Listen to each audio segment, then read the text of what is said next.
He kissed her once, just once. She didn't stop him. And though her father never raised his voice, the silence that followed said everything. Now she bears the father's wrath, and he bears something far worse.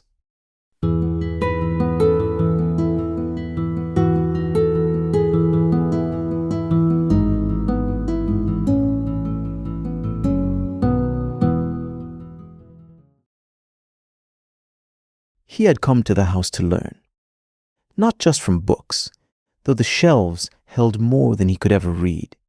He had come to learn from the man, the scholar, who was said to have read the stars and argued with kings. But in the week since his arrival, it was the man's daughter who had taught him most. How to keep quiet without feeling small. How to steep tea so it didn't go bitter. How to move through the halls without stirring the air. She was 16. He was 14. In the hours between study and sleep, they would walk near the hibiscus tree or sit on the stone steps. She would hum and he would listen. One evening, just after the lamps had been lit inside, they kissed. It wasn't her idea. He leaned in, awkward and sure of nothing but the desire to feel older. She didn't pull away.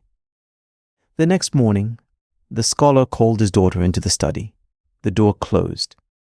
Voices did not rise, but something in the air collapsed. When she emerged, her face was pale and set. At breakfast, she sat with her hands folded and her eyes on her bowl. The scholar addressed her only once. "This house is not for children who play with fire." The boy stared at his porridge. His stomach turned. He looked up, expecting the man's gaze to find him, to scold, accuse, acknowledge. But the scholar didn't look at him. Not once. It was unbearable. She bore the weight of it, his mistake, his impulse.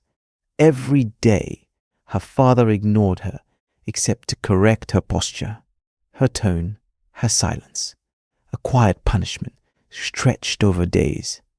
She moved through the house like someone walking barefoot over thorns. And the boy, the one who lit the match, was left untouched, not forgiven, dismissed. He tried to speak to the scholar. Twice. "Sir, The man simply passed him in the hallway, his robes rustling like pages turning. Another day. "Sir, may I speak to you about—" The scholar turned slightly and said, "I think you've said enough," and then walked away. And there it was. That was the real punishment for his careless action. Being invisible, present, but of no consequence to anyone in the house. The boy couldn't sleep. He thought of the girl's eyes at breakfast, the slight tremor in her voice when answering her father's clipped remarks. They hadn't spoken since that night. She barely looked at him now. More than anything, he wanted punishment, to carry the weight that had been unfairly placed upon her. So he looked for a burden. Something, anything, that would make the master of the house take notice of him. In a good way. In the back room of the scholar's study, untouched and half covered with cloth, was a manuscript, a vast, unfinished work of ink and wisdom and obsession. The scholar had abandoned it years ago. Too much effort. No one worthy to carry it on, he had remarked when the boy arrived. The boy went to work. Every night he copied. With aching fingers and fading light, he carved each symbol, each mark, not for pride, not to be seen, but because he needed to sweat, to hurt, to do something. It took 43 nights. When he finished, he wrapped the manuscript in cloth and laid it on the scholar's desk. Then he left the room and swept the steps. Then helped the kitchen staff prepare lunch. The next day passed as all others. But that evening, the scholar nodded, barely, when the daughter asked if anyone wanted more rice. A week later, she smiled while pouring tea.